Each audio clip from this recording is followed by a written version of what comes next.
Welcome to our final video of our December marathon, and we're doing our WrestleVenture awards for day 31. Now obviously this has been a really good year in professional wrestling. Obviously storytelling wise and things of that nature may not have been the best, but I feel like in ring wise we have gotten a lot of bangers that kind of kept us wanting more throughout this entire year. Definitely been a very interesting year. We've seen the retirement of John Cena. We've seen people go from different companies. We've seen new stars being made. And this year has been probably the most interesting year. A lot of topics to be discussed, but yeah, can't wait to get these awards. And we're going to kick this one off with promotion of the year. Now this one, we're basically ranking this one off WWE, AEW, and TNA. Those are the three that we're sort of including in this one. And for this one, I feel like it's a pretty easy choice. WWE hasn't been the best. Neither has AEW, to be fair, but I do feel like they edged WWE out this year. So AEW gets it for me. Yeah, I definitely agree with that one. Yeah, I mean, obviously, both companies have their flaws this year. Nobody's always going to be perfect, but I think when you look at the lesser of two evils, this year, AEW just edged out a little bit more. They had their fair share of good stories this year, and as well as the matches. That's something they're always going to have the advantage on, I guess. But yeah, this year, they stepped up a little bit more. We've seen some new stars being made, so it's nice to see that. Yeah, and we're going to start another one off with non-wrestler of the year. Now, this one, obviously, it means for anyone who's just not a wrestler, it's pretty simple. And for this one, we did end up going with Vic Joseph, someone who's an NXT commentator, one of the best commentators in the game right now. Is kind of him, Corey Graves, depending on who else you want to throw in there, kind of debatable, of course. But he's just one of the best, and he does a lot of really good work for NXT. Yeah, he's somebody who adds a lot. He kind of controls Booker T quite a bit, but can also get in on the fun as well, having his little funny little remarks and stuff like that. So yeah, Vic Joseph is one of my favorite reasons of NXT, and I hope eventually he gets a little bit of a promotion, I guess, eventually going to the main roster. And we're going to go with our new one, and it's going to be the Legacy Award, something that just to involve some of the legends, to kind of get them involved in this. They might show up on a Raw, a SmackDown, a NXT, a Dynamite, whatever the case may be. But for this one, I feel like it was a pretty good choice because he's done a lot of work this year on the Saturday night's main events. And you know who I'm speaking of at this point. That is Jesse Ventura. Obviously one of the kind of voices of Saturday night's main event of this kind of era of WWE. He has a lot of funny commentary in there, a lot of serious heel commentary. He's got a lot of heat from different things that he said over the time in WWE this year, but a lot of good stuff from Jesse Ventura. He is everything I like about the old school style of wrestling. He has the old school wrestling logic. He isn't afraid to kind of be honest with something. If it's a match is bad or if a wrestler's not doing great, he's not afraid to kind of call it out at times. And yeah, overall, the inclusion and the bringing back of Jesse Ventura, I think, has been a great success, and I hope it continues to stay now going into 2026.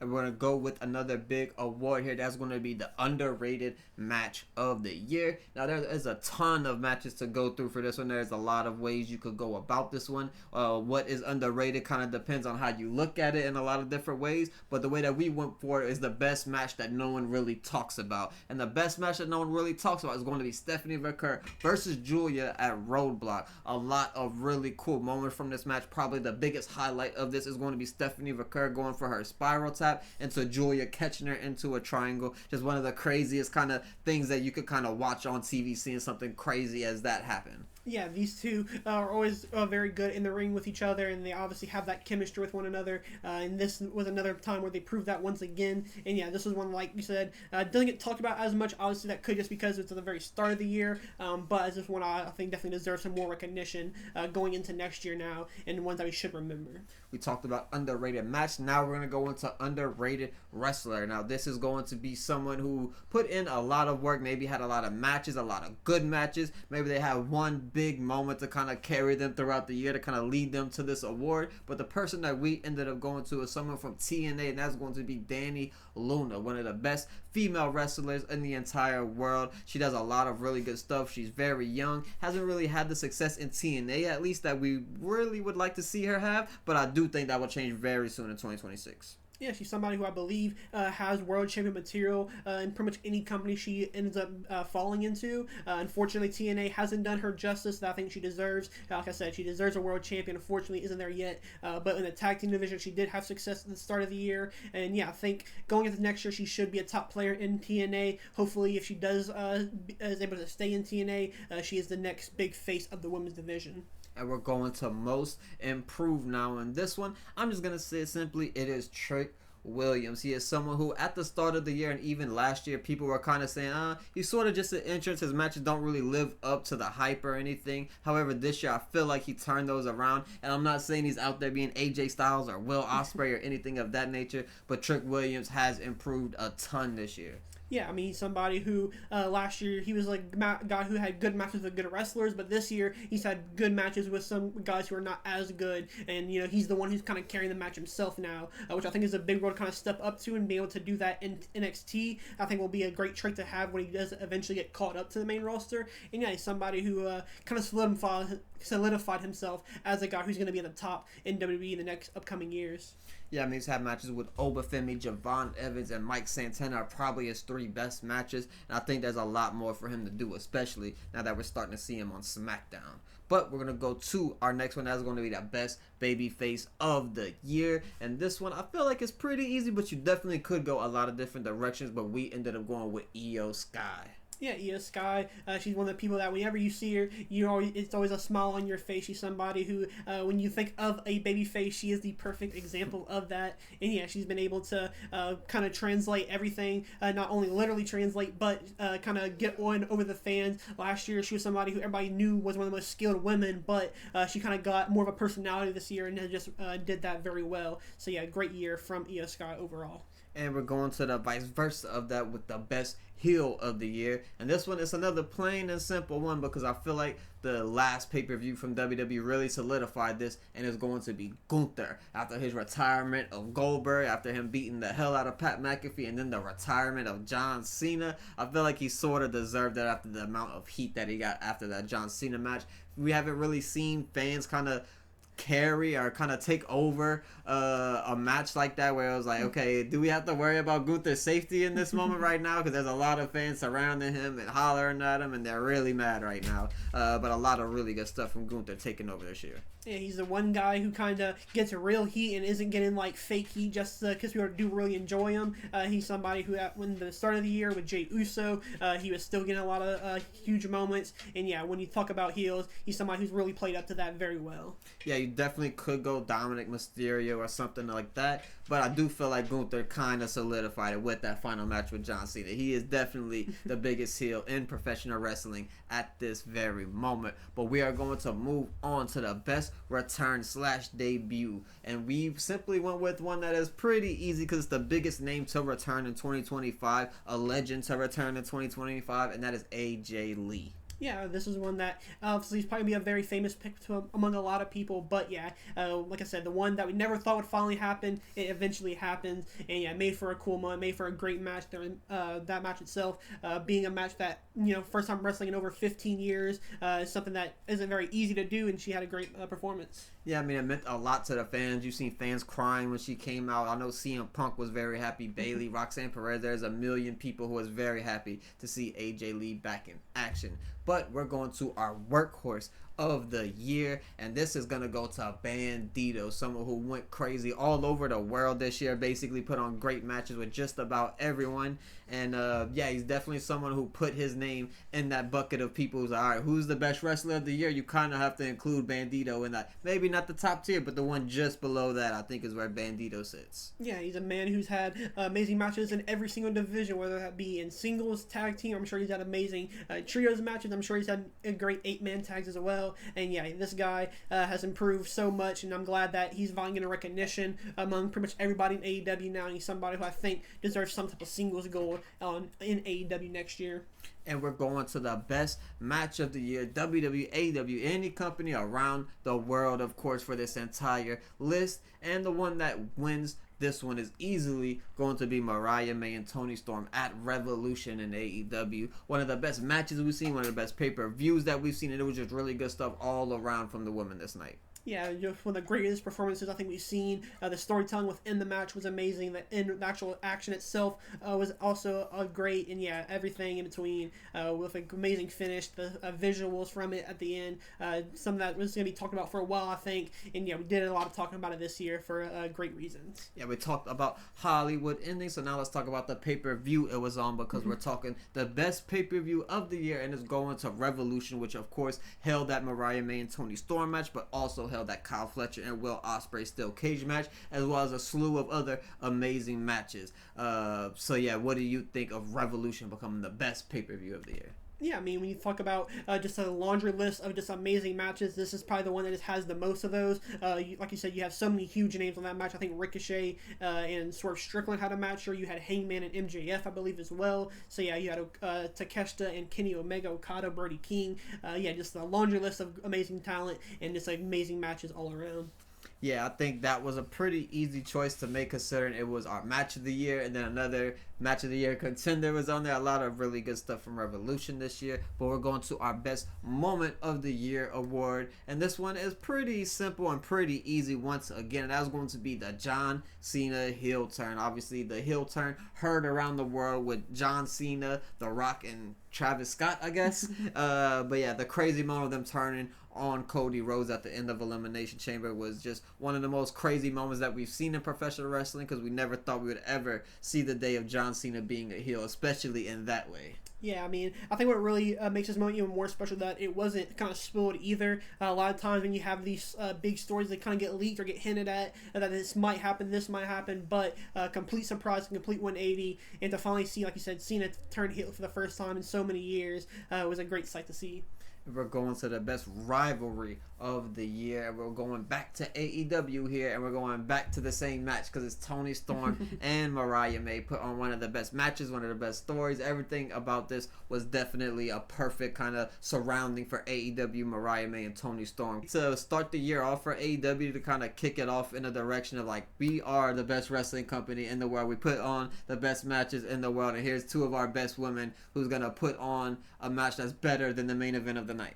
Yeah, this one is just a great finish from the very start of the year, where we've seen Toni Storm kind of go back to a rookie gimmick, and we've seen that go for a few weeks. Then she gets an opportunity at Grand Slam Australia. She ends up winning, and then she has an amazing match with her at Revolution as well, to kind of end her Mariah May's time in AEW, which I think makes things a little bit more sweet. The big V N sign actually means a little bit more now. So yeah, overall just a huge year for Toni Storm, having a great dominant year, and yeah, a great great rivalry on top of that.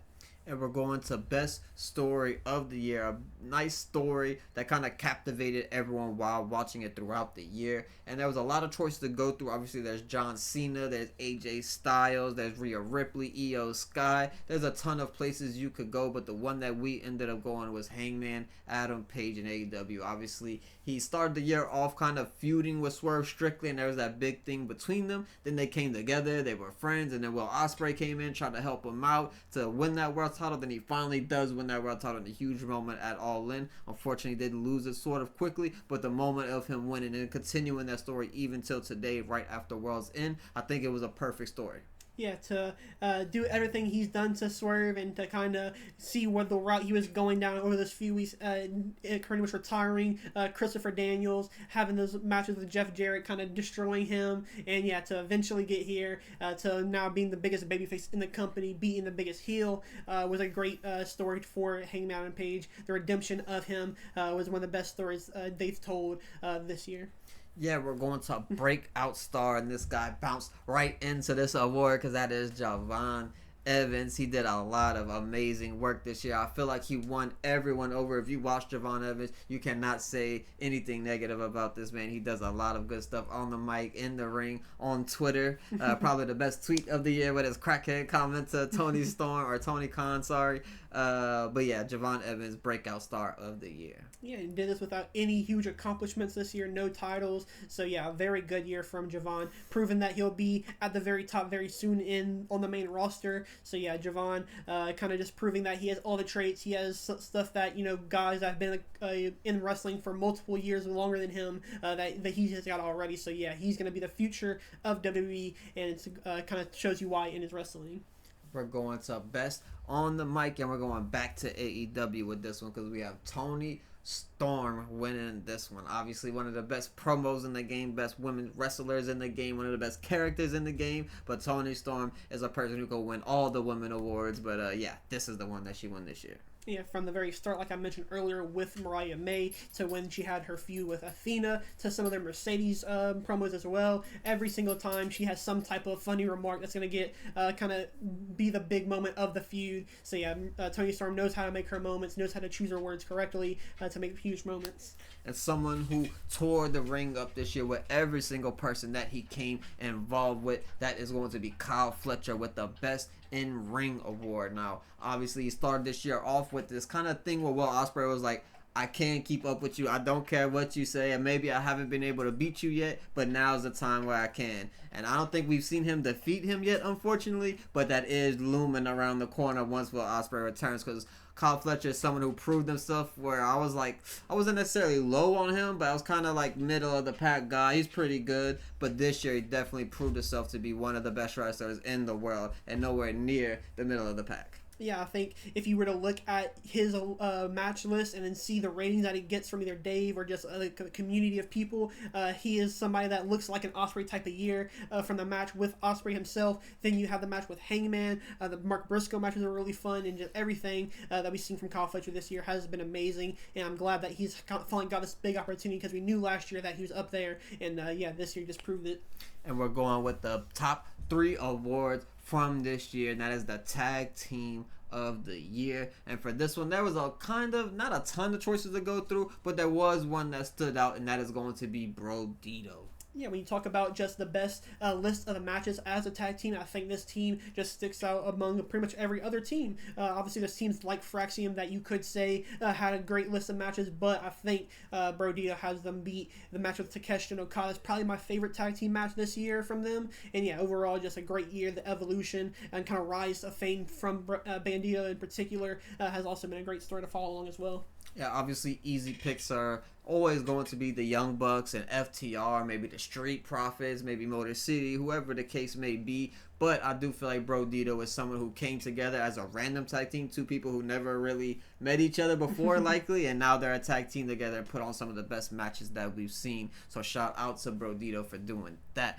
But we're going to Male Wrestler of the Year. Now, this one, there was definitely a lot of choices you could have gone. You could have gone Kyle Fletcher, Cody Rhodes, CM Punk, Gunther, Javon Evans, Oba Femi, Mark Briscoe. There's a ton of people to choose from this one. It was probably one of the harder ones to choose, but we went with Hangman Adam Page. Yeah, when you talk about a well-rounded year, I think Hangman probably has the best year. Obviously, he has the big stories, obviously, like we mentioned earlier, but the match list as well is also there. I think that's the only thing that probably edges him out over Kyle Fletcher, even though he also has his fair share of good stories throughout the entire year with Mark Briscoe, the Don Callis family situations. So yeah, obviously Hangman getting the big one at All In is also going to help that as well. And yeah, becoming the face of a company when the other big stars are gone says a lot, and shows what he has to take to be a top guy. Yeah, I mean, he's main evented a majority of the PLEs in 2025 for AEW, and he's done a really good job at doing that. But another person who's done a really good job at every single thing that she's touched through this entire year, and who is our Female Wrestler of the Year,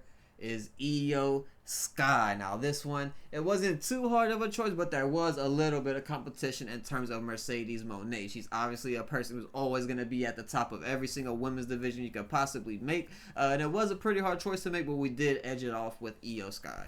Yeah, I think you can make an argument that Mercedes Moné had a more dominant year, but with AEW or WWE's division kind of being a little bit more stacked, I'd say, having Io Sky at the top, going into WrestleMania as champion, walking out as champion, having 2 match of the year contenders, I think speaks a lot. And yeah, Io Sky, one of the best years we've seen from a woman in quite some time, and I hope it continues to show, how good she truly is, and she's climbing all-time ranks, not among just women, but just all wrestlers around.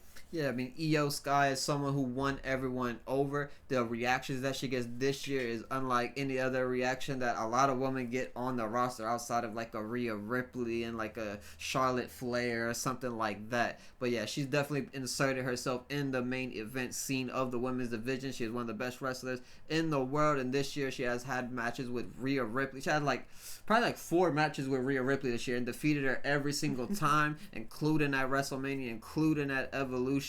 And yeah, you can't really say say too much about Io Sky that's negative, including her match with Stephanie McCurr at WrestlePalooza, the match with Stephanie McCurr right after WrestleMania that got interrupted by Roxanne Perez and Julia. But there was a lot of stuff to love from Io Sky this year, and she's definitely one of the most beloved people in the WWE right now and in professional wrestling in general. Yeah, it's crazy to think that she was almost gone from the company at one point, but thanks to Bayley, she stays around and she has become the best women's wrestler in the world.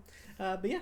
Yeah, that's going to wrap up our video. We appreciate you guys for watching. If you guys disagree with any awards, let us know in the comments which one you hate the most or which one you love the most. But we appreciate you guys for watching. This is the final video of our December marathon, so we will take a very short break, but we will be back with some more videos very shortly.